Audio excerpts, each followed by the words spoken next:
The water had turned brown again. Ilara pressed her cracked lips together and watched the trickle seep through the stone wall, pooling in the groove she had carved with her fingernail over the past 3 months. 3 months? She knew because she had been counting the guard rotations, and the guards at Ironmore Keep changed shifts every 8 hours, and she had counted 270 shift changes. The math kept her sane, the math and the fluttering beneath her ribs that had started 5 weeks ago, a sensation like a moth trapped under her skin. She cupped her hands beneath the trickle and caught enough to wet her tongue. It tasted of copper and limestone. She had been a field medic before, all of this attached to the Greymore border patrols trained to suture wounds with fishing line and pack arrow punctures with yarrow poultice. She knew what her body needed: protein, iron, folic acid, things that did not exist in stale bread crusts and brown water. The baby kicked again. Twice this time. She pressed her palm flat against the swell of her belly, feeling the movement roll beneath skin, stretched tight over bones that had become too prominent. She did not know his name. The father. She had known it once, she supposed, at the autumn summit, when Greymoor's soldiers had been temporarily stationed alongside warriors from 12 packs for the ceasefire negotiations. But the details of that night were fogged by grief and cedar wine, and the man's face had dissolved into a blur of broad shoulders and a voice so low it had vibrated in her sternum. What she remembered clearly was the smell: pine resin, black tea, something metallic like the air before a lightning strike. She remembered waking alone on a bedroll that smelled like him, her wolf whimpering beneath her skin in a way she had never felt before and had not felt since. 8 days later, Greymoor fell, not to the enemy, to itself. Alpha Tyrell had discovered the pregnancy before Ilara had. His physician had tested the blood samples routinely drawn from all unmated females in the pack, a practice Ilara had always found revolting, but had never had the rank to challenge. The results came back, and Tyrell had summoned her to the stone hall, where the fire pit burned low and the shadows ate the walls. She remembered the way he had looked at her. Not with anger. That would have been simpler. He had looked at her the way someone looks at a stain on a tablecloth, with mild distaste, and the immediate question of how to remove it. "You carry a pup that is not of this pack," he had said. His voice was flat, conversational, the way someone might observe that it was raining. Ilara had stood very still, her wolf already weak, already. A threadbare thing more whisper than growl had pressed itself against the back of her ribs and gone quiet. "Greymoor does not shelter bastards of unknown blood," Tyrell continued. He had been eating an apple. She remembered that. The small, wet sound of each bite. "You are reassigned to the eastern border. Report to Commander Voss." Commander Voss operated the easternmost outpost, a crumbling watchtower pressed against the border of Ironmore territory. Everyone knew what reassignment to the eastern border meant. It was where Greymoor sent people it wanted to disappear.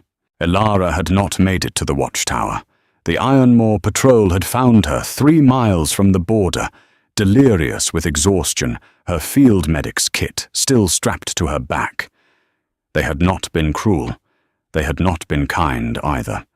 They had simply processed her the way all enemy combatants were processed, with zip ties and a hood and a long walk downward into the dark. That had been 3 months ago. Now she sat in a cell 7 feet by 9 feet, with a straw pallet that smelled of mildew and previous occupants, and she counted guard rotations, and she talked to the baby. "You are going to be stubborn," she whispered. "I can tell already. You kick hardest right when I am about to fall asleep." The words echoed off the stone, somewhere above her, through layers of rock and mortar, and the foundations of a fortress she had only ever seen in intelligence briefings, the world continued without her. She did not know that the world above was about to crack open. The guard who brought her bread each morning was a young wolf named Sable. He had a shaved head and a scar that hooked from his left ear to his jaw, and he never spoke. For the first 2 months, he had slid the bread through the slot in the iron door without looking at her. But lately, in the last few weeks, something had shifted. He had started pausing. Not long. 3 seconds. 4. Just long enough for her to see his eyes flick down to her belly, then away. This morning, he paused longer than usual. Elara sat against the far wall, her knees drawn up as far as her stomach would allow her fingers laced over the curve of it. She watched him through the slot. He slid the bread through. A heel of dark rye, same as always. But beneath it, wrapped in a scrap of cloth, was something else. She waited until his footsteps faded before she unwrapped it. A boiled egg. Still warm. She held it in both hands and pressed it against her cheek, feeling the warmth seep into skin that had forgotten what warmth felt like. Then she peeled it carefully, saving the shell fragments, because calcium was calcium, and she would grind them into her water later. She ate the egg in small bites, making each one last. The yolk was chalky and perfect. She closed her eyes, and for a moment she was somewhere else, entirely sitting in the Greymore mess hall, with the other medics laughing about something she could no longer remember. The baby kicked. "I know," she said. "We are still here." She pressed her back against the stone and felt the cold settle into her spine. Her wolf stirred a faint pulse deep in her chest, weaker than it had been yesterday, weaker than it had been last week. She was losing her.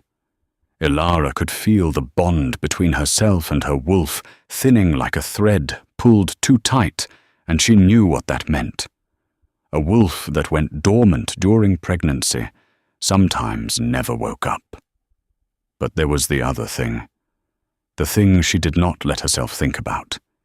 It had started in the 2nd month. Small moments.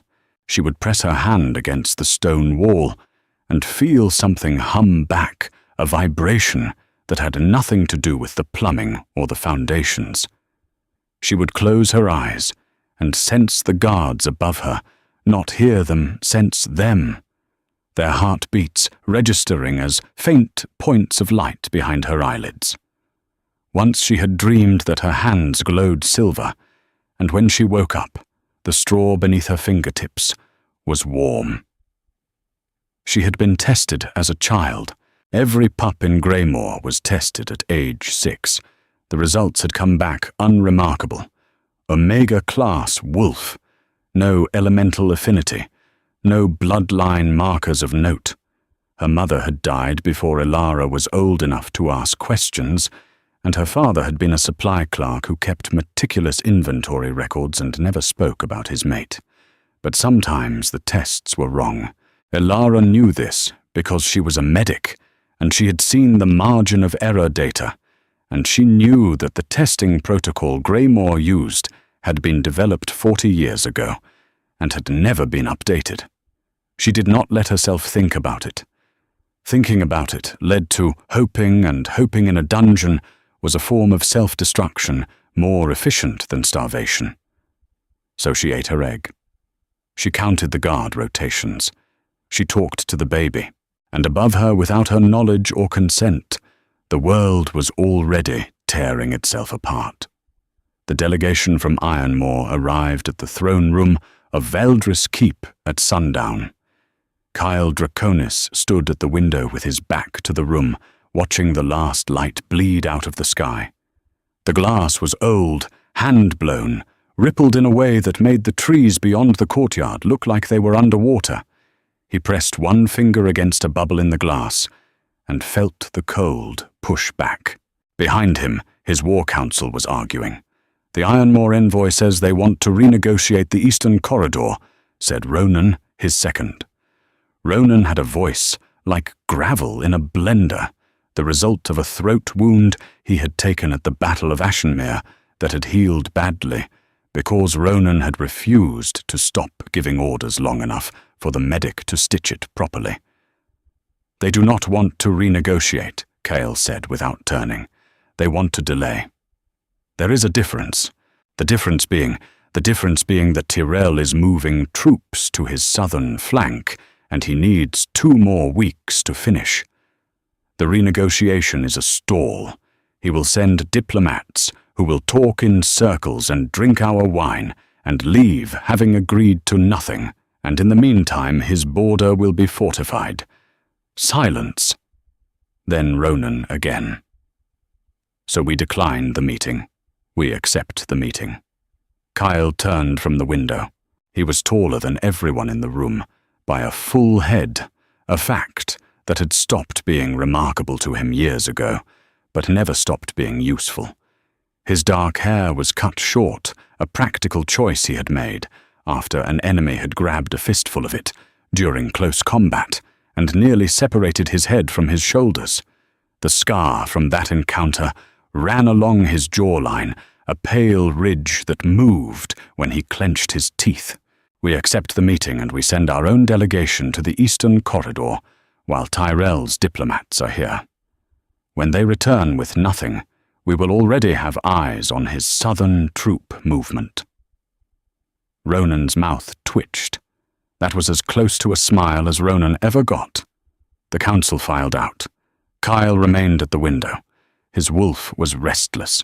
It had been restless for months, pacing inside his chest like something caged, pressing against his ribs with an urgency that had no identifiable source. Kyle was not a man given to anxiety. He had taken the throne at 22 after his father's assassination. He had fought 3 border wars, 2 internal coups, and a particularly tedious trade dispute with the coastal pacts that had nearly driven him to violence more effectively than any battlefield. He did not get restless without reason, but his wolf didn't deal in reasons. It dealt in instinct, and its instinct was screaming at him that something was wrong. Something was missing. Something that belonged to him was somewhere it should not be. He pressed his forehead against the cold glass and closed his eyes. "Where are you?" he murmured. It was not a question directed at anyone. It was a question directed at the hollow space beneath his sternum that had been aching for months. An ache with no injury, a hunger with no food. His wolf growled in response, low, impatient, directional, south, always south. The Ironmore delegation arrived 3 days later. Kyle met them in the great hall, seated on a throne carved from a single piece of black oak that his grandfather had hauled from the Deepwood 200 years ago. The throne was not comfortable. It was not meant to be comfortable. It was meant to make anyone who sat in it look like they had been carved from the same unyielding wood. The diplomats were exactly what he had expected. Polished, professional, hollow.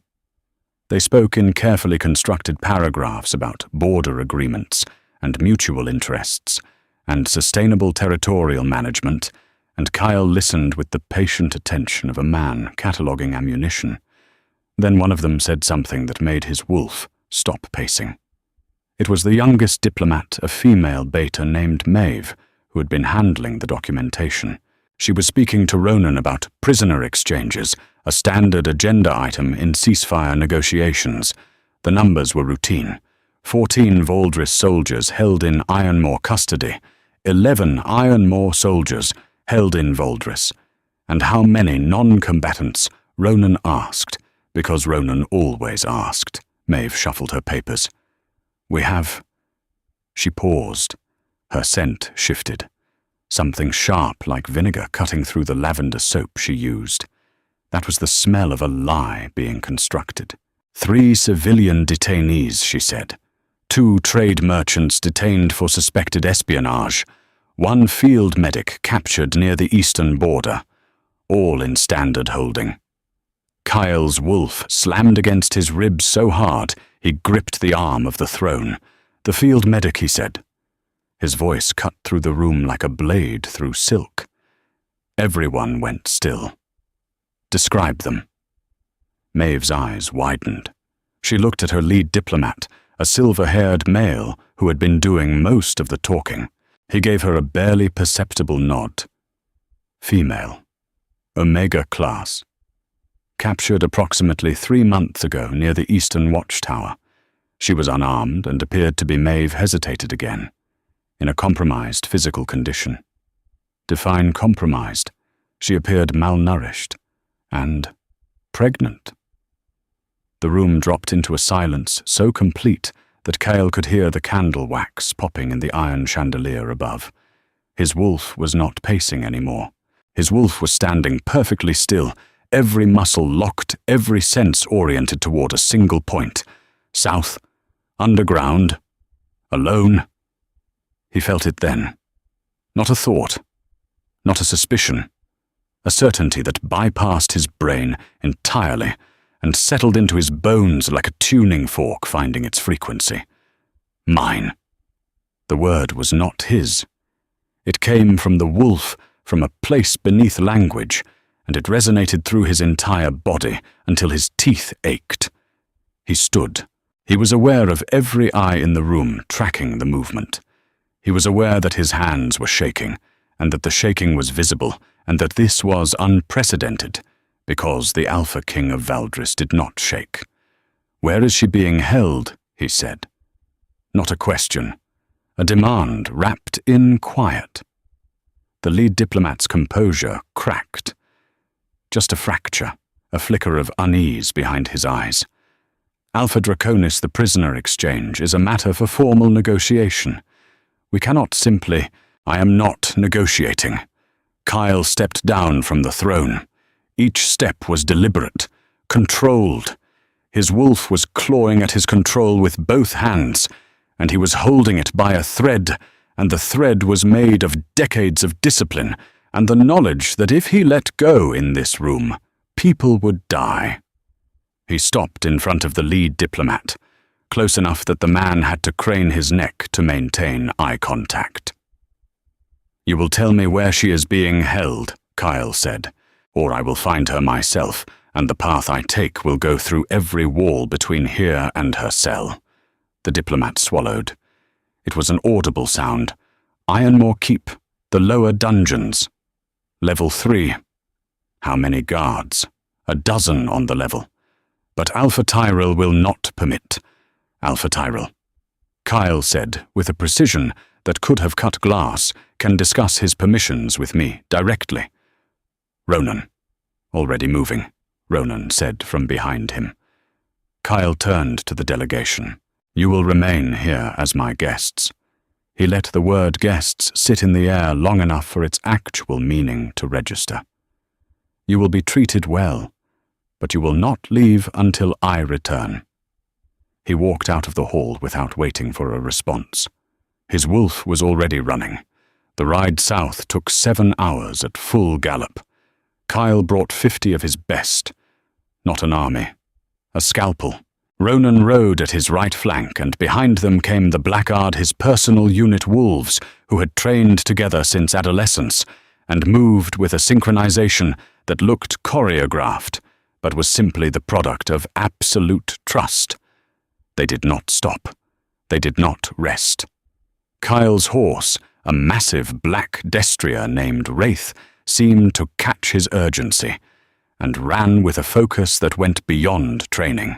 The landscape blurred past in the dark pine forests and open meadow and the rocky foothills of the Ironmore range, and Kyle felt the pull growing stronger with every mile. He had spent years wondering why his wolf was restless, years of searching without knowing what he was searching for. He had attended summits and gatherings and mating ceremonies across 12 territories, and his wolf had been indifferent to every female presented to him, a fact that had generated considerable political anxiety among his council. Now he understood. His wolf had been waiting, not for someone to appear in front of him, but for him to go and find her. She had been taken. She was underground. She was pregnant and starving, and alone in an enemy's dungeon, and his wolf had been trying to tell him for months, and he had not listened because he had not known how to translate instinct into action without a direction to move in. Now he had a direction. They reached Ironmoor Keep at dawn. The fortress was built into the side of a granite cliff, a brutal architecture of angles and shadows designed to intimidate. The main gate was iron-reinforced oak, 20 feet tall, flanked by watchtowers manned by archers who were already tracking Cale's approach. He did not slow down. He dismounted 50 yards from the gate, and his boots hit packed earth, and he walked forward with the kind of calm that precedes earthquakes. Ronan and the blackguard fanned out behind him in a formation that was technically non-aggressive, but could become very aggressive in approximately half a second. A guard appeared on the wall above the gate. He was young. His voice cracked when he spoke. "Halt! State your—" His voice trailed off as he recognized the banner. "Oh! Open the gate," Kyle said. His voice carried without shouting. It was a skill he had learned from his mother, who had been able to silence a room of 300 with a whisper. The guard swallowed. "We need authorization from Alpha Tyrell. He is not currently—" The gate groaned. It did not open. It groaned, a sound of metal and wood under pressure, the sound of something being pushed from outside by a force that should not have been possible at this distance. Kyle had his hand extended palm flat, and the air around him had gone thick and electric, and the guards on the wall were backing away from the edge because the stones beneath their feet were vibrating. His wolf was at the surface. Not fully shifted, not yet, but present in a way that changed the physics of the space around him. The air smelled of ozone and pine and something old, something that predated language. The gate held for 4 more seconds. Then the iron hinges screamed, and the oak splintered down the center, a vertical crack that ran from top to bottom and blew inward in a shower of wood fragments and dust. Kyle walked through. The courtyard beyond was chaos. Guards scrambling swords, half-drawn wolves partially shifted. Kyle ignored all of it. He was following something deeper than sight or sound, a thread of connection that pulled him forward and down through the courtyard, through an archway, down a set of stone steps that descended into the earth. Ronan fell in behind him. The blackguard secured the courtyard without violence, which was a testament to their training, and to the fact that the Ironmoor wolves had seen the gate implode and were rapidly recalculating their priorities. Down. Stone walls narrowing. The air growing colder, damper thick with the smell of old water and human endurance. Torches in iron brackets that threw shadows like reaching hands. Level 1. Guard posts empty. The guards had heard the gate. Level 2. Storage, supplies, the detritus of imprisonment. Level 3. The corridor was narrow and dark and lined with iron doors. Most were open. Empty cells, abandoned. But at the far end, one door was closed, and through that door, Cale could feel a heartbeat. 2 heartbeats. His wolf went so still inside him that he thought for a moment it had stopped breathing. Then it made a sound he had never heard it make before, a sound that was not a growl or a snarl, but something closer to a word, something that meant found. And finally, and mine all at once. He reached the door, his hand pressed flat against the iron. It was cold. His palm left a print of condensation. "Stand back," he said, quiet, gentle, as if he were speaking to someone on the other side of a wound. Then he pushed. Iron does not bend.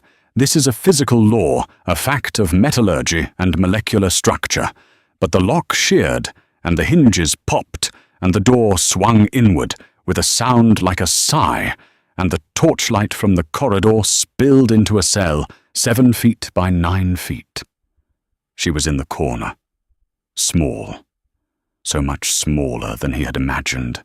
She was pressed against the back wall with her knees drawn up, and her arms wrapped around her belly, and her hair was matted, and her dress was torn, and her eyes were enormous in a face that was all bone and shadow.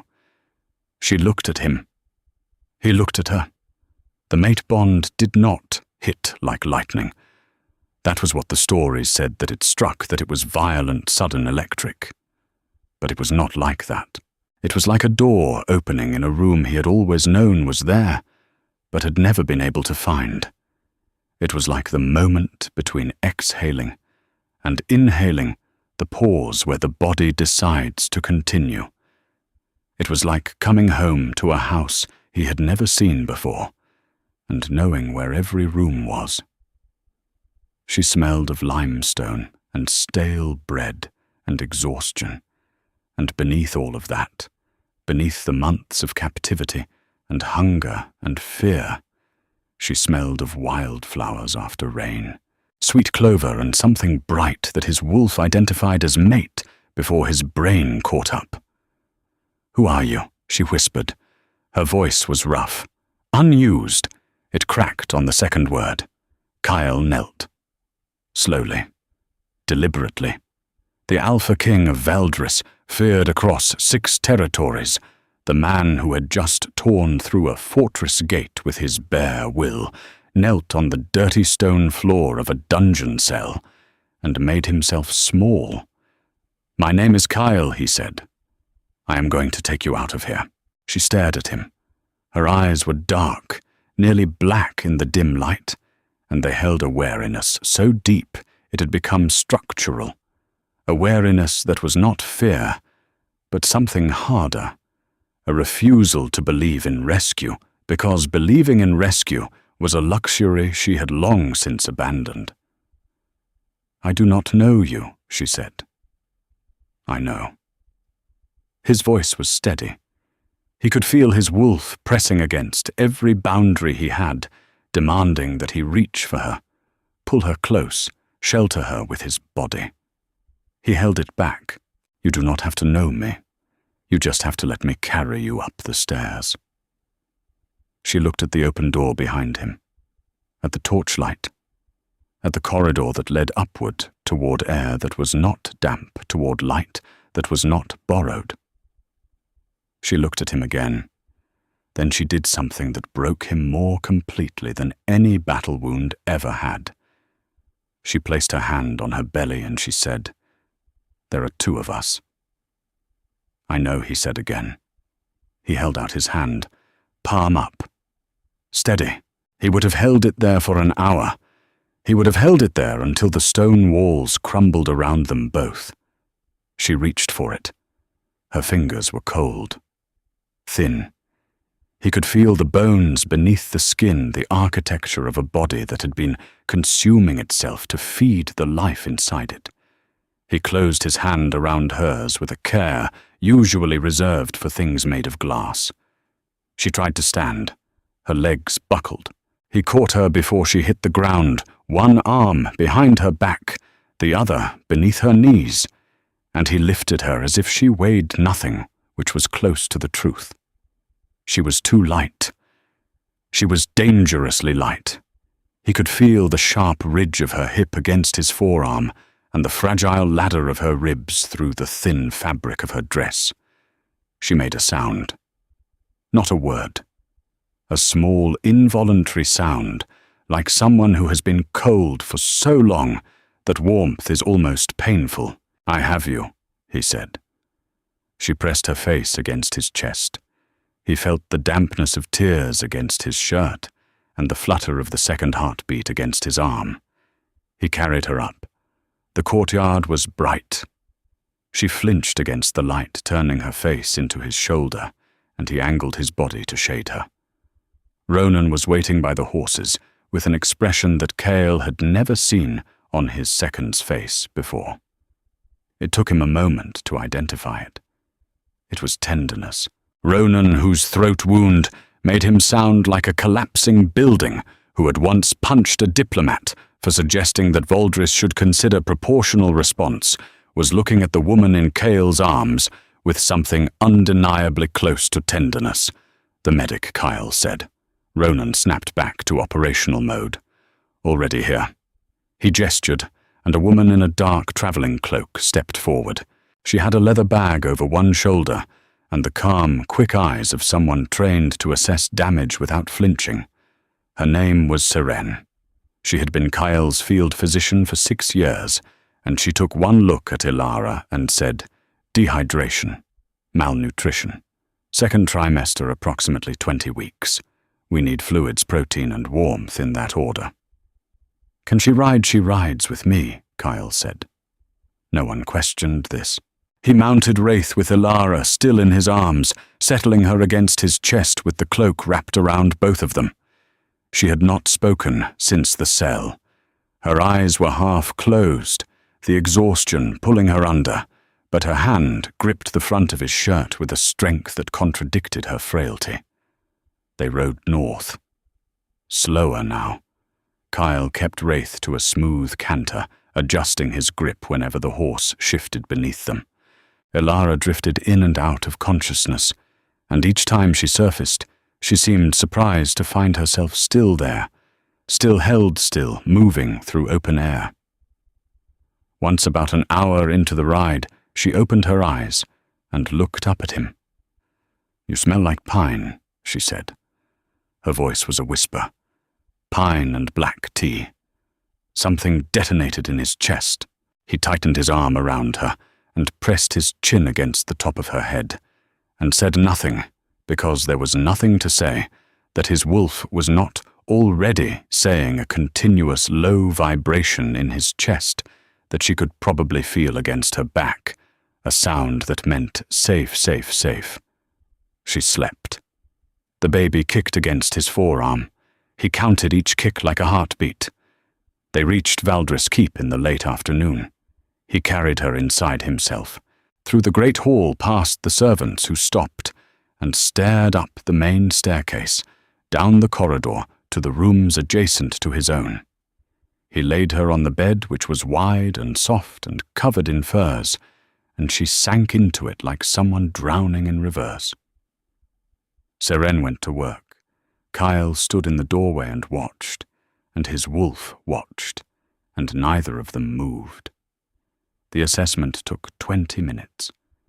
Seren emerged with a list. She is underweight by at least 30 pounds. The baby is small but viable. Her wolf is in dormancy, nearly fully receded. She has old bruising on her arms and back, consistent with rough handling during capture. There are rope marks on her wrists that are weeks old. She has a mild infection in her left hand from a cut that was not treated. She is also, and here Seren paused, choosing her words, displaying some anomalous readings. Her core temperature is elevated beyond what pregnancy alone would explain, and her eyes responded to the light test in a way I haven't seen before. Meaning what? Meaning I am not sure. But I would recommend having Elder Mora examine her when she is strong enough.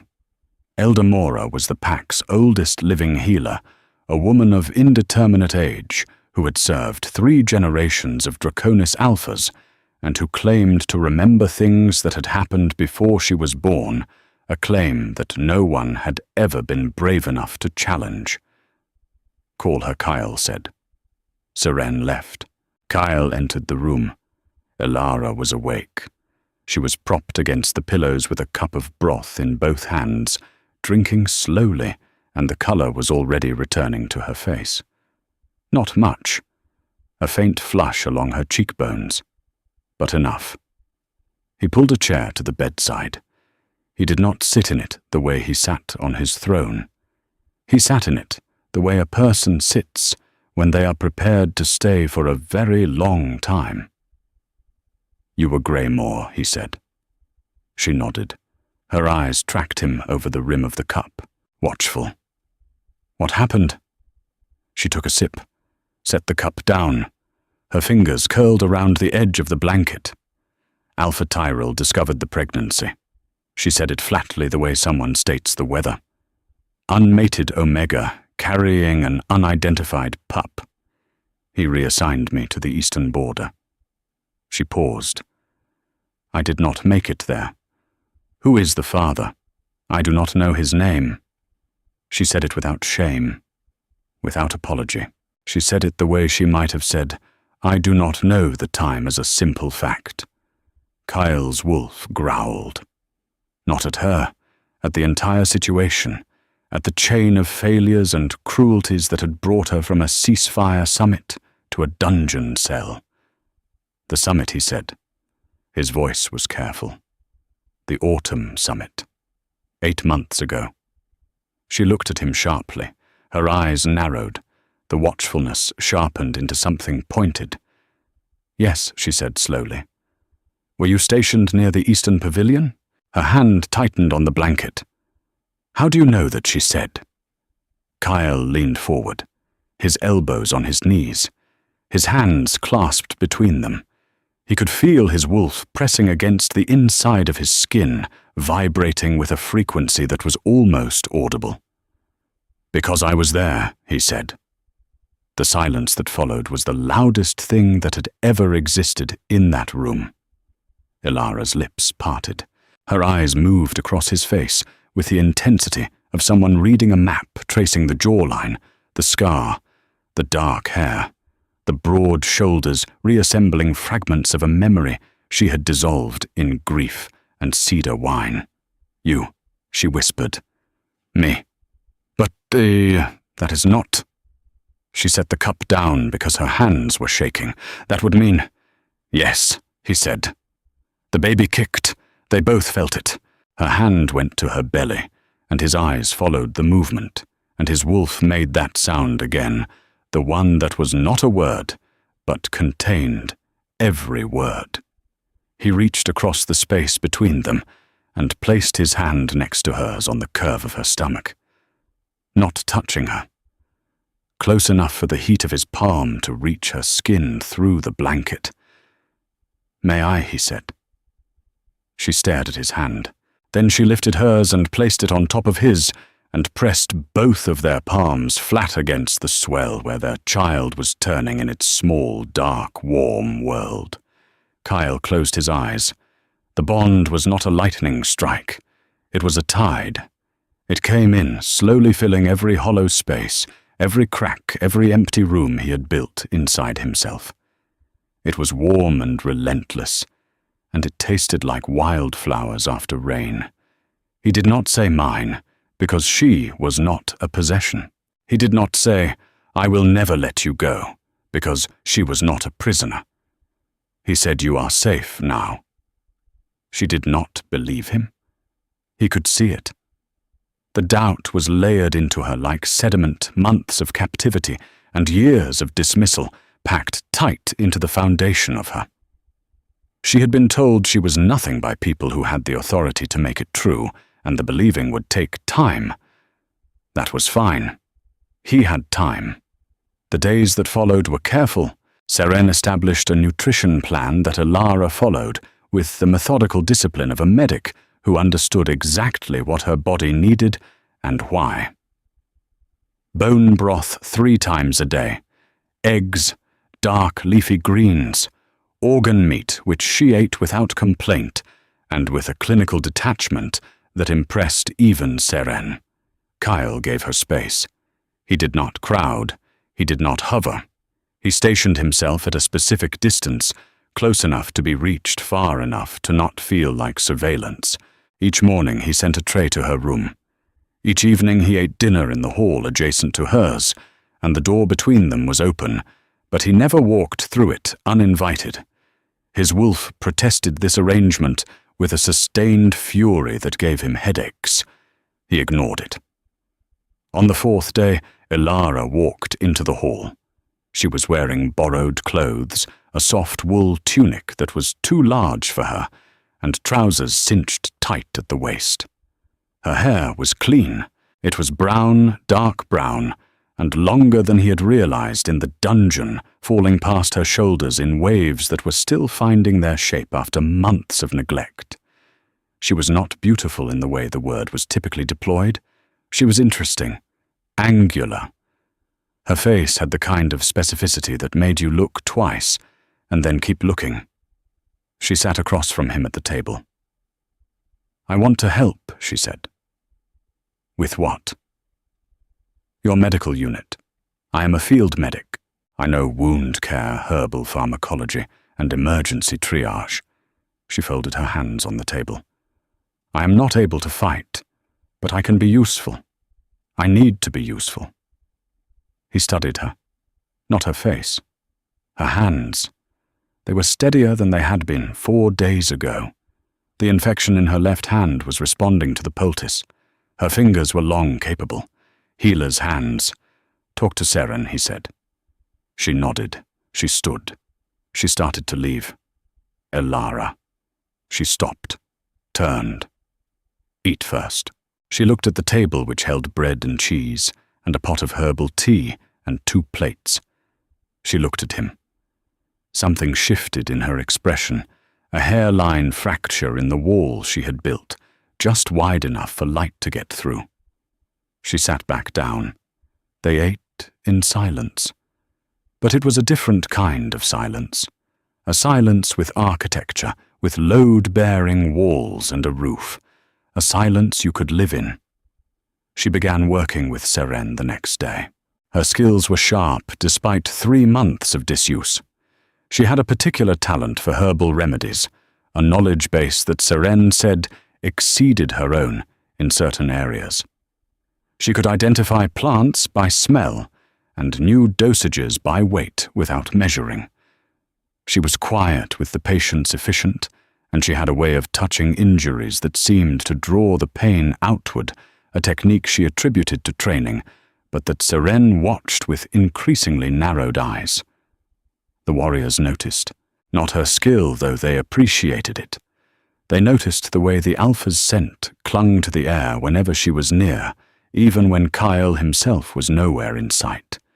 They noticed the way their own wolves responded to her, a settling, a calming, a subtle shift in the pack's emotional weather that none of them could explain. On the 8th day, Elder Mora arrived. She was small, impossibly small, a woman who had been shrinking for decades and showed no sign of stopping. She had white hair braided in a crown around her head and hands that trembled with age, but steadied the moment they found work to do. She examined Elara in a private room, with Seren present, and Kyle pacing the hallway outside. The examination took over an hour. When the door opened, it was not Mora or Seren who emerged, but Elara herself. She stood in the doorway with an expression Kyle could not read, an expression that was not shock or fear or joy, but some compound emotion that contained all 3. She said, "I need to sit down." He guided her to the window seat. She sat. She pressed her hand against the glass, and where her fingers touched the condensation, retreated, leaving 5 perfect clear spots through which the evening light streamed gold. "Mora says my mother was not from Greymoor," Elara said. She was speaking to the glass. Her voice was remarkably steady for someone delivering seismic information. She was from the Silver Vein line. Old blood. Very old. The kind of bloodline they used to call starborn, though Mora says that is just what the old packs called wolves, whose abilities did not fit into standard categories. Kyle was very still. The tests I took at 6 were wrong. Or they were right, and the markers were misread. Mora says Silver Vein wolves often test as Omega because their energy signature reads as passive, but it is not passive, it is, she searched for the word, stored, compressed, like a spring. And pregnancy can trigger the release. That is why you can sense the guards through stone, Kyle said. She looked at him. "I watched you do it," he said. "In the dungeon. Before I came in. I could feel it through the door. You were mapping the heartbeats of every person on that level." She swallowed. She looked back at the glass. Her handprint was glowing. Not brightly. Not dramatically. a faint, steady silver luminescence that outlined her fingers like moonlight through water. "Mora says the baby amplifies it," she said. "The pup carries both lines, silver vein and—" She paused. "And Draconis." She looked at him now, directly, with the full weight of a revelation she had been carrying alone for 5 minutes, which was long enough. "Mora says the Draconis line has not crossed with Silvervein in 400 years. She says the last time it happened, the resulting child ended a war." The room was quiet. The light through the glass was gold. Her handprint was silver. Together they made something that looked like dawn. Kyle knelt. Not because she was a queen, though she would be. Not because the revelation demanded deference. He knelt because he wanted to look up at her, to see her from below, to place himself in a position where she was the highest point in the room. "I did not come for you because of your bloodline," he said. "I came because my wolf has been pointing south for 3 months. And I did not understand why until I heard your heartbeat through an iron door." She looked down at him, her hand still glowing faintly, still trembling slightly, reached out and touched the scar on his jaw. Her fingertips traced it. Where her touch passed, the scar warmed. "You tore down a gate," she said. "I would have torn down the mountain." She almost smiled. It was not a full smile. It was the structural precursor to a smile, the shift in musculature and intent that precedes the actual expression. But it was there. "I am not ready," she said. Her voice was honest, not apologetic. "I have been in a cell for 3 months, and before that, I was in a pack that treated me like a stain on a tablecloth. I do not know how to be what you want me to be. I want you to be a medic who eats 3 meals a day and sleeps in a room with windows. Everything else can wait. Everything. She searched his face. Whatever she found there made the almost smile grow fractionally closer to actual. "Okay," she said. He stood. He held out his hand. She took it and pulled herself up, and they stood in the window with the gold and silver light between them, and neither of them let go for a very long time. The peace lasted 12 days. On the 13th day, Greymore declared war. Not formally. Tyrell was not the kind to send declarations. He was the kind to send soldiers in the night, which he did a strike force of 60 wolves aimed at the Valdris eastern border, with instructions to burn, scatter, and return before dawn. Kyle received the intelligence report at midnight. He was in his study, which was adjacent to the room where Elara was sleeping. He had left the door open. He always left the door open. Ronan brought the news in person because Ronan didn't trust messengers with information that could start a war. Tyrell is claiming we violated the ceasefire by taking the prisoner from Ironmore, Ronan said. He stood in the doorway, with blood on his boots from the border patrol he had just debriefed. He says the pregnant medic was his property. Kyle's hand stopped moving. He had been writing. The pen rested on the paper. A drop of ink bled into the word he had been forming. "His property," Kyle repeated. "His word.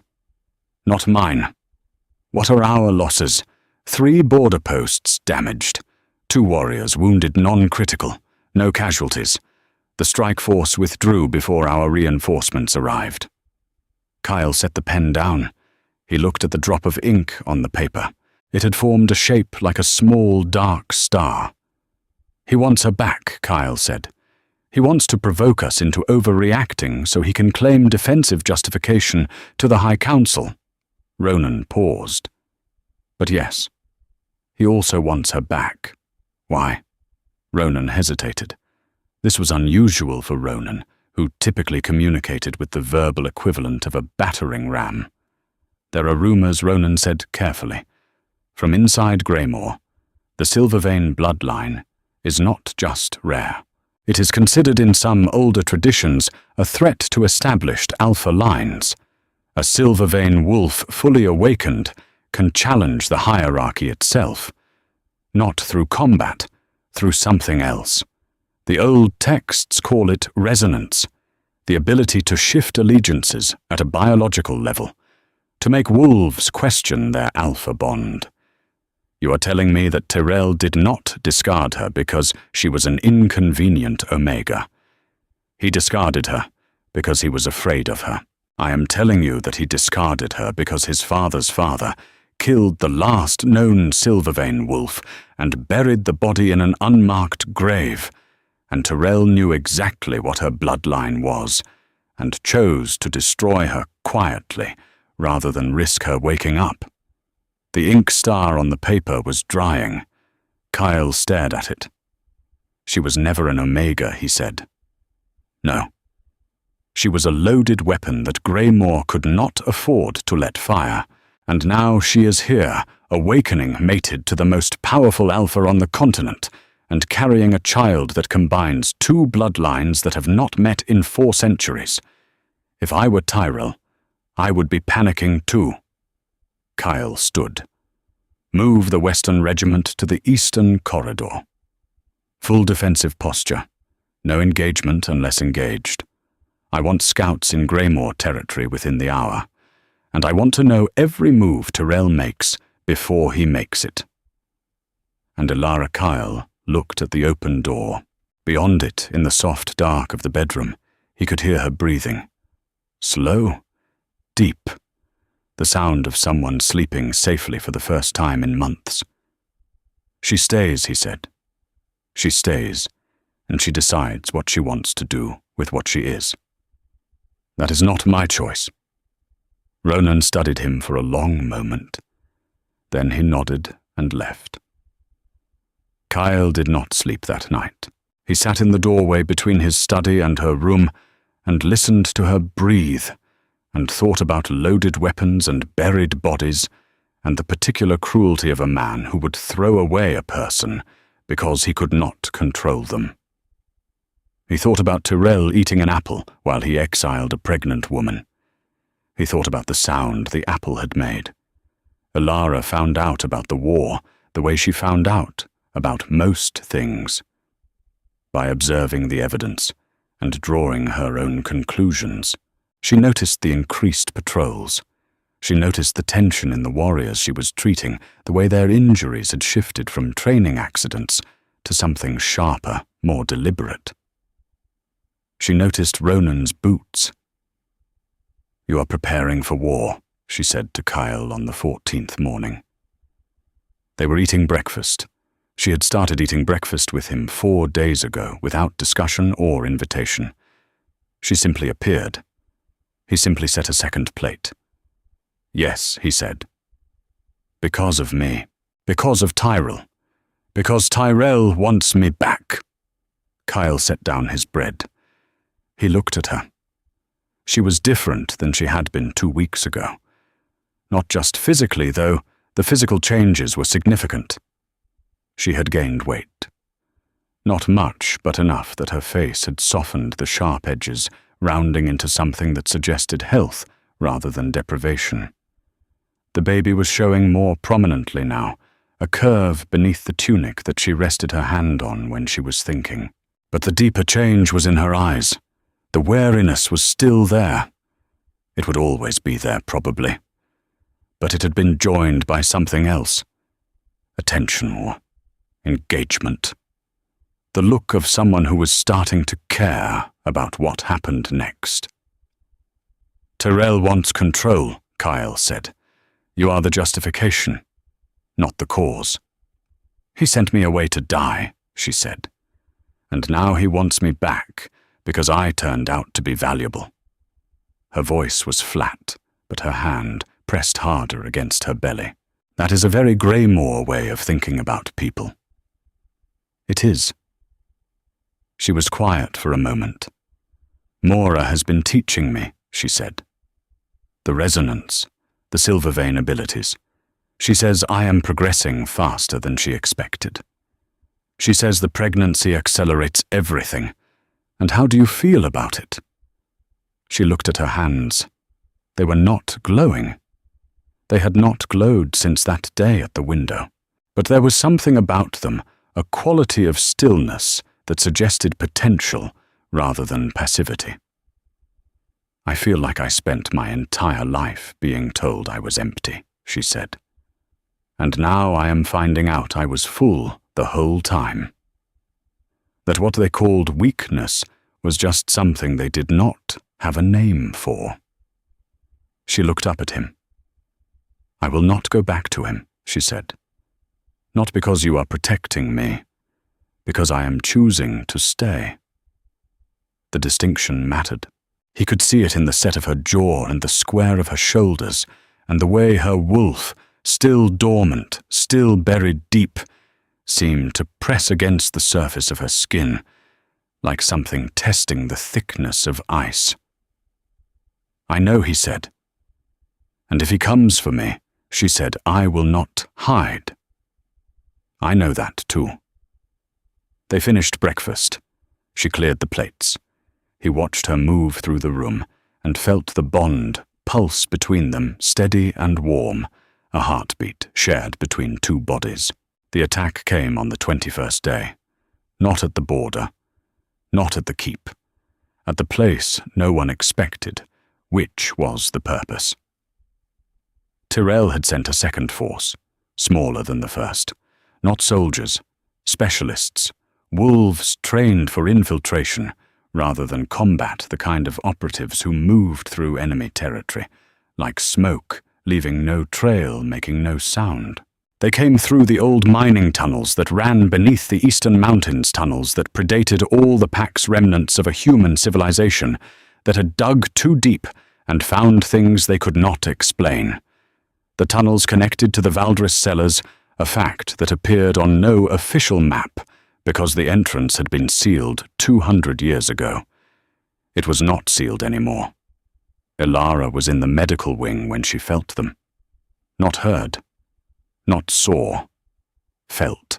The resonance that Mora had been teaching her to control surged without warning, a wave of awareness that crashed through her body and left her gasping, braced against the treatment table with both hands. She could feel them. 6 wolves moving through stone, their heartbeats synchronized, their intent compressed to a single sharp point. They were below her. They were climbing. And they were hunting something specific. They were hunting her. She did not freeze. She did not panic. She had spent 3 months in a dungeon. Panic was a luxury she had metabolized and converted to something harder. Seren, she said. Her voice was steady. There are wolves in the tunnels. 6. Coming up through the east cellar. They are here for me. Seren did not ask how she knew. Seren had been watching Ilara for 2 weeks and had stopped being surprised approximately 8 days ago. She sent the alert. She armed herself. She moved to block the medical wing's entrance. Ilara went to the window. She could feel Kyle. He was in the training yard a 1/4 mile away, and the moment she reached for him through the bond, he was already moving, already running his wolf, surging to the surface with a violence that she could feel like heat on her face. But he would not arrive in time. The first infiltrator came through the cellar door silently. He was fast, trained, efficient. He neutralized the guard at the stairwell with a chokehold that made no sound. He moved up the corridor toward the medical wing with the fluid grace of someone who had memorized the layout. Ilara stood in the center of the medical wing and waited. She had never done this before. Mora had taught her theory, technique, philosophy. But she had never tested it against a real threat, and the power inside her was still new, still uncharted, still coiled so tight that releasing it felt like letting go of a rope that held back a river. The door opened. The infiltrator was a lean, scarred male with amber eyes and the Greymore sigil tattooed on his wrist. He saw her and his expression flickered. Recognition. Confirmation. He reached for her. Ilara exhaled. The resonance left her body like a sound too low to hear. It moved through the air, through the stone, through the marrow of the infiltrator's bones. It did not hurt him. It did something worse. It reached into the place where his wolf lived and asked a question. The question was, why are you loyal to a man who eats apples while he exiles pregnant women? The infiltrator stopped. His hand hung in the air 6 inches from her arm. His eyes went wide. Behind them, something was happening, a tectonic shift in the landscape of his allegiance. Not a forced change, not a command. A question he had never thought to ask himself now, lodged in his consciousness like a splinter. He lowered his hand. He started. The door behind him exploded inward. Kyle came through it like a force of nature, shifted halfway, his hands, clawed his eyes blazing amber gold, a snarl ripping from his chest that made the walls vibrate. He had covered the quarter-mile in under 90 seconds. His shirt was torn. There was blood on his knuckles from a wall he had punched through. He saw the infiltrator standing near Ilara. He saw Ilara standing unharmed. He processed both facts simultaneously, and his wolf, which had been prepared for slaughter, recalibrated so fast that the energy had nowhere to go, and discharged into the air as a pulse of raw power that knocked every loose object in the room sideways. The infiltrator dropped to his knees. Not from the force, from the question still echoing in his skull. The remaining 5 were captured in the tunnels by the blackguard who had arrived seconds after Kale. 3 resisted and were subdued. 2 surrendered. All of them were carrying the same orders written in Tyrell's own hand on paper that smelled of apple. Bring the silver vein female back, alive if convenient. Otherwise ensure the bloodline dies with her. Kyle read the orders once. His face did not change. He folded the paper and placed it in his breast pocket. He turned to Ilara. She was leaning against the treatment table. Her hands were trembling. The resonance had taken something out of her, a physical cost she had not anticipated. But she was upright. She was whole. And her hand was on her belly, and the baby was kicking, and her wolf, for the first time since the dungeon stirred. It was faint. A whisper. A breath of fog on cold glass. But it was there. Ilara's eyes widened. Her hand moved from her belly to her chest, pressing flat against her sternum. "Oh," she said. Kyle was at her side in 2 strides. "What is it? What is happening?" She laughed. It was a small, startled, incredulous sound, the laugh of someone who has just found something they had given up looking for. "She is waking up," Ilara whispered. "My wolf, she is waking up." Kyle felt it through the bond, a second resonance deeper than the first, vibrating at a frequency that matched his own wolf so precisely that for a moment the two felt like one continuous note. He pressed his forehead against hers. Their breath mixed. His wolf and hers reached for each other through the thin barrier of skin and bone and found each other and held on. Around them, the medical wing was a disaster. Overturned tables, scattered supplies, a captured infiltrator still kneeling on the floor with an existential crisis, and 6 blackguard wolves standing over him in various states of readiness. None of it mattered. "Can you feel that?" Ilara whispered against his mouth. "Yes." "It feels like coming home." "Yes." He kissed her, not roughly, not possessively.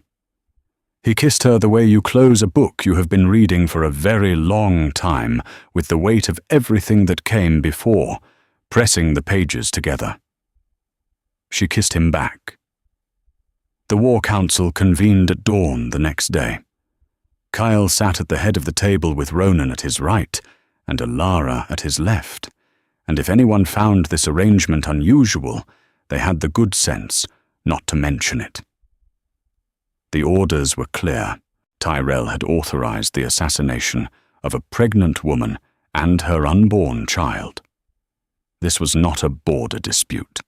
This was not a political provocation. This was an act of war under every code that governed the Pax. Kyle didn't want war.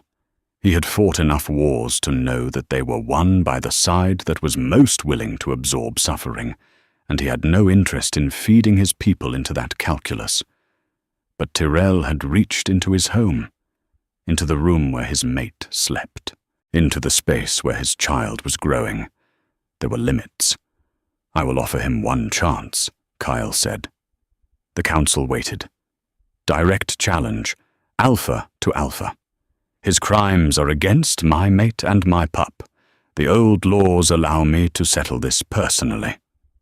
Ronan's expression did not change, which meant he approved.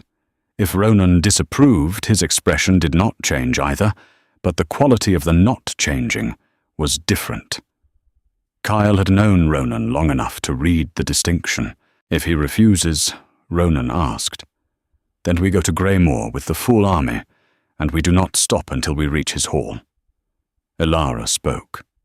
She had been quiet through the briefing absorbing. When she spoke, every head turned. "He will not refuse," she said. Her voice was calm, analytical, the field medic assessing the situation. "Tyrell is vain. He believes he is the strongest alpha on the continent. He will take the challenge because refusing it would mean admitting he is afraid. And fear is the one thing his authority cannot survive." She was right. Cale knew she was right. His wolf knew she was right. Even Ronan, whose opinion of Greymoor was approximately equivalent to his opinion of dental surgery, conceded with a fractional nod. The challenge was sent by Messenger Hawk. It arrived in Greymoor at midday and was accepted by nightfall. The grounds were set for 3 days hence, at the neutral territory known as the Ashenmere Plains, where the last major interpack battle had been fought a generation ago. The earth there was still scarred by it. The grass grew different, darker in patches, where blood had soaked too deep. The 3 days passed in a particular kind of silence, the silence of preparation, of sharpening, of the space between the lightning and the thunder. Kyle trained. He did not train harder than usual, because harder than usual was a good way to arrive at a fight injured. He trained with precision reviewing techniques, refining angles, reminding his body of patterns it knew better than language. Elara did not watch him train. She worked in the medical wing preparing supplies because she was a medic, and medics prepared for the aftermath, and she was practical enough to prepare for an aftermath that included either outcome. On the second night, she came to his room. She did not knock. She opened the door and walked in, and found him sitting on the edge of his bed in the dark, his hands hanging between his knees, his head bowed. She sat next to him. Their shoulders touched. "Are you afraid?" she asked. "No." "Liar." He exhaled. It was almost a laugh. "I am not afraid of him. I am afraid of what happens to you if I lose." She was quiet for a moment. Then she took his hand and placed it on her belly, and the baby kicked against his palm, and she said, "Then do not lose." He turned his head and looked at her in the dark. She was silver in the moonlight that came through the window, silver and shadow, and her eyes were steady and clear, and they held something he had not seen in them before. Trust. He leaned forward and pressed his lips against her forehead, her temple the corner of her eye, where a tear track had dried hours ago. She turned into him, and their mouths found each other, and the kiss was different this time, deeper, slower, a conversation conducted without words. She stayed. In the morning they rode to Ashenmere. The plains were flat and wide, and the sky above them was the color of hammered tin. Both packs had assembled at their respective edges, Valdris to the north, Greymoor to the south, with 100 yards of neutral ground between them. Kyle walked to the center. He wore no armor, no weapon. This was an alpha challenge wolf to wolf, and the rules were older than any kingdom. Tyrell walked out to meet him. He was shorter than Kyle by 3 inches, broader, built like a battering ram, thick through the chest and shoulders with hands that looked like they had been designed for demolition. His hair was iron grey, despite his relative youth, a family trait that the Greymoor line wore with pride. His eyes were the color of wet gravel. He stopped 10 feet from Kyle. "Draconis," he said. His voice was conversational, pleasant even. He might have been greeting a neighbor at a fence line. "Tyrell, I want you to know that this is not personal." Tyrell clasped his hands behind his back. "The Silvervein issue is a pack security matter. You would understand if you had been briefed on the full history." "I have been briefed," Kyle said. "Your grandfather murdered the last known Silvervein wolf and buried her in a field. You attempted to murder the next one by sending her to die at the border. When that failed, you sent assassins to my home with orders to kill her and my unborn child." He paused. "This is personal." Tyrell's expression didn't change, but something behind it moved. A flicker. Not guilt, exactly. Something more complicated. The shadow of a man who had inherited a problem he did not create and had solved it the only way he knew how, which was the way his father and his father's father had solved things with silence and shallow graves. "She was not supposed to survive," Tyrell said. He said it quietly, almost to himself, and for a moment he was not an alpha posturing for his pack. He was a man standing in a field explaining something he had never said out loud. "My father told me about the Silvervein wolves when I was 12. He told me they were a disease, that they could unravel a pack's loyalty the way you pull a thread from a sweater. He told me that if I ever found one, I should be decisive." He looked at Kyle. "I was decisive," he said. "I was wrong about what that word meant. But I was decisive." It was the closest thing to an admission that Tyrell had ever made. Not an apology. Not a justification. Just a man acknowledging that he had followed instructions without questioning them, and that the instructions had been poison. Then his expression hardened again, and the moment was gone. And he was Tyrell again, Alpha of Greymoor. And the challenge was upon them. They shifted simultaneously. Kyle's wolf was black, not dark brown or charcoal, but black, the black of deep water, of the space between stars.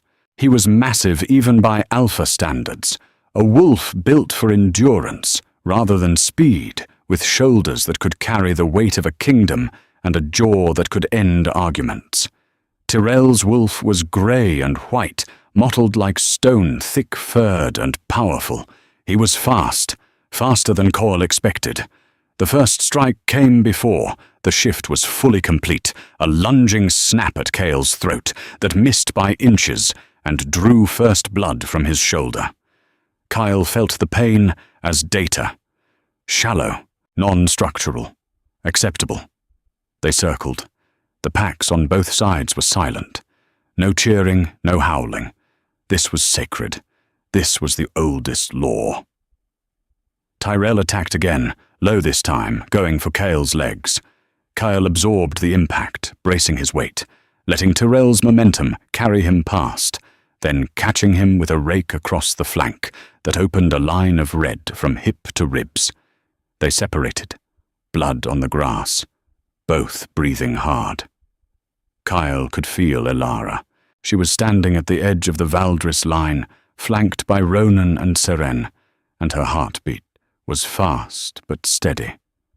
Through the bond, he could feel her wolf awake, now fully awake, pressing against the surface of her consciousness, with a silver intensity that pulsed in time with his own. She was not afraid. Neither was he. The fight lasted 11 minutes.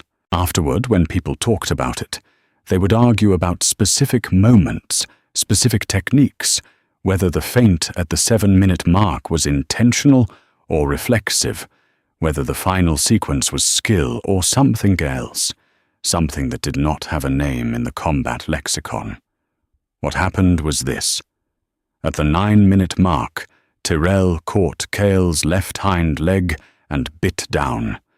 The pain was significant, structural. Cale felt the bone flex and understood that he had approximately 3 seconds before the bite deepened and the leg broke. He did not pull away. He drove forward into the bite, accepting the pain, using the leverage to twist his body over Tyrell's back and bring his jaws to the back of Tyrell's neck. The grip was not a killing grip. It was a submission hold, an offer. Tyrell could yield. The old laws allowed it. He would lose his pack, his territory, his authority. But he would live. Tyrell did not yield. He thrashed. He snarled. He fought with the desperation of someone who understood that everything he had been, every decision he had made, every instruction he had followed, was collapsing beneath him. Kyle held. His jaw tightened. Not enough to kill. Enough to make the choice clear. Yield, he thought, and the thought carried through the pressure of the hold, through the biological imperative of alpha dominance. Yield and live. Tyrell went still. For 3 heartbeats, neither of them moved. The wind blew across the plains, and the grass bent, and the sky was the color of hammered tin, and the blood on the ground was the only color. Then Tyrell's body relaxed. Not submission. Something harder. Acceptance. The recognition that he had followed a path to its end, and the end was here, on a field where the grass grew dark in patches. He yielded. Kyle released him. He stepped back. He shifted the wolf, receding, the man returning, standing bloodied and breathing hard on the Ashenmere plains. Tyrell shifted too. He was on his knees. His neck was bruised where the hold had pressed. He did not look up. The Greymoor pack was silent. Then, one by one, they began to lower their eyes. Not to Tyrell. To Cale. It was over.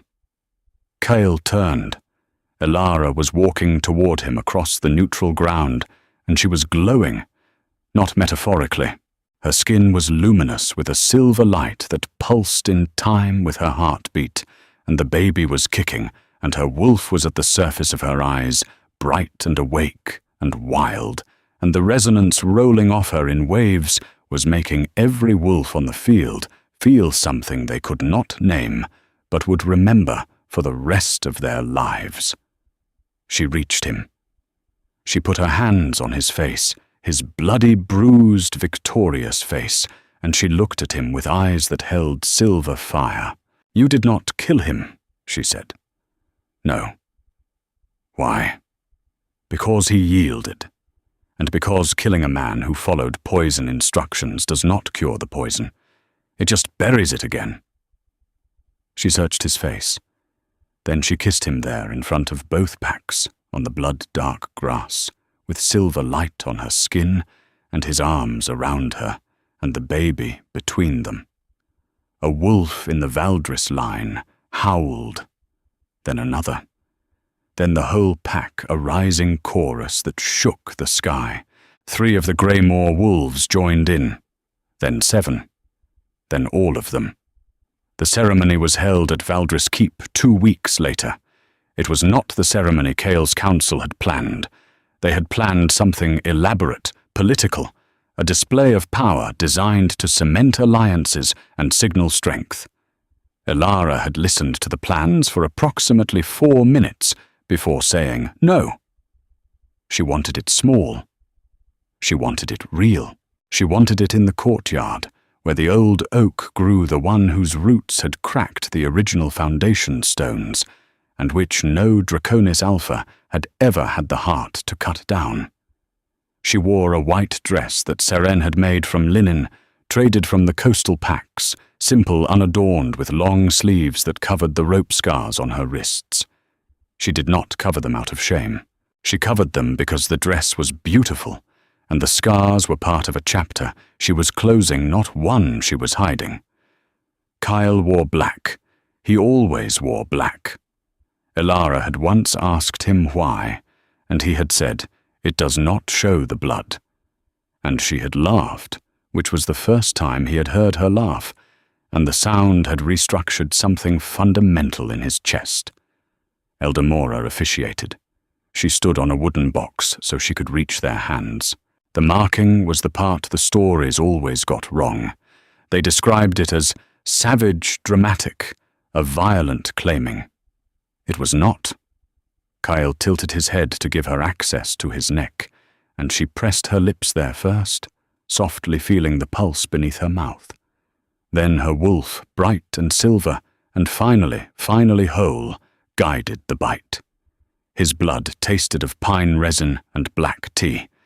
He marked her in return. Gently. Precisely. With the care of a man holding something he intended to keep for the rest of his life. The bond completed. It was not a lightning strike. It was the moment the ocean touches the shore, and neither can remember being separate. The courtyard was full. Valdris wolves, some Greymoor wolves who had followed Kale after the challenge, Ronan standing at the back with his arms crossed, and his face doing the thing where it did not change, but the quality of the not changing was unmistakably joyful. Sable was there too, the young Ironmoor guard with the scar from ear to jaw. He had been found during the liberation of the Ironmoor dungeon, having refused reassignment after Ilara's removal. He had been demoted, confined to the lower levels as punishment for smuggling eggs to a prisoner. When the Valdris forces had secured the keep, they had found him in a storage room, sitting on a crate, waiting. He had not spoken much since arriving at Valdris. He stood now at the edge of the courtyard with a plate of food he was not eating, watching the ceremony with an expression that was not quite relief and not quite grief, but something between the two. The face of someone who had done one small right thing in a system built for wrong ones, and was still not sure it was enough. Elara found him after the ceremony. She was still in the white dress, still glowing faintly still, carrying the warmth of the bond like a coal in her chest. She stood in front of him, and he looked at her, and his eyes were bright. "Thank you for the eggs," she said. He blinked. His jaw worked. He looked at the plate in his hands. "It was just an egg," he said. His voice was rough. "Young." She took the plate from him and set it on the wall.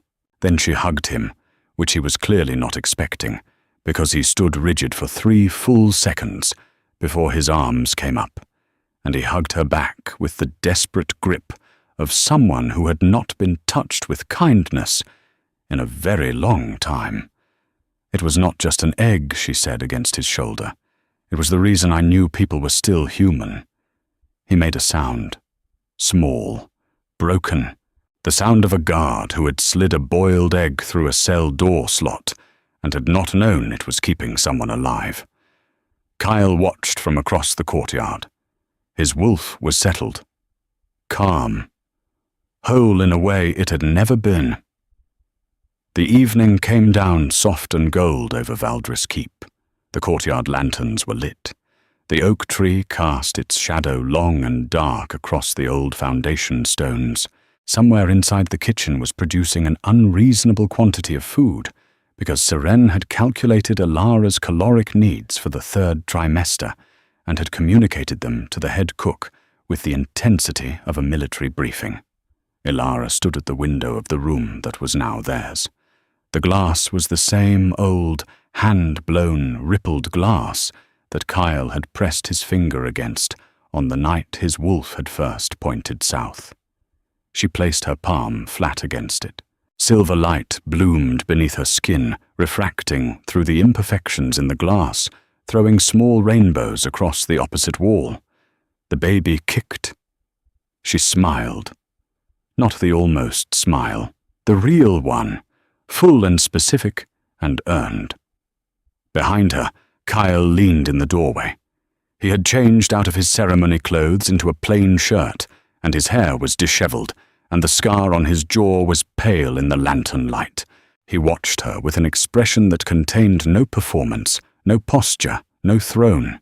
She did not turn around. She did not need to. She could feel him through the bond, steady and warm a presence, as reliable as gravity. She said. The baby moved again. He crossed the room. He stood behind her and placed both hands on her belly, his palms flat. His fingers spread. The kick came again, strong, insistent, a small person announcing themselves to the world. Stubborn, she said. Runs in both families, he said. She leaned back against his chest. The silver light in her palm dimmed. The rainbows on the wall faded. The window showed them their reflection, two figures pressed together, the outline of a third between them. Outside, the first stars were appearing above the tree line. The oak tree creaked in the evening wind. A wolf howled somewhere in the distance, a single note that hung in the air, and then was answered, and then was answered again, until the night was full of voices, calling and responding, in the ancient wordless language of creatures who had found each other in the dark. Elara pressed her cheek against the glass. It was cold. The condensation fogged around her face, then cleared where her skin warmed it, leaving a perfect impression. She closed her eyes. The baby kicked once more, then settled. The window held their shapes long after they had gone to bed, two silhouettes preserved in breath and condensation, slowly fading as the glass cooled and the night deepened until all that remained was the faintest outline, a smudge of warmth on cold glass, dissolving into nothing, into everything, into the ordinary silence of a home.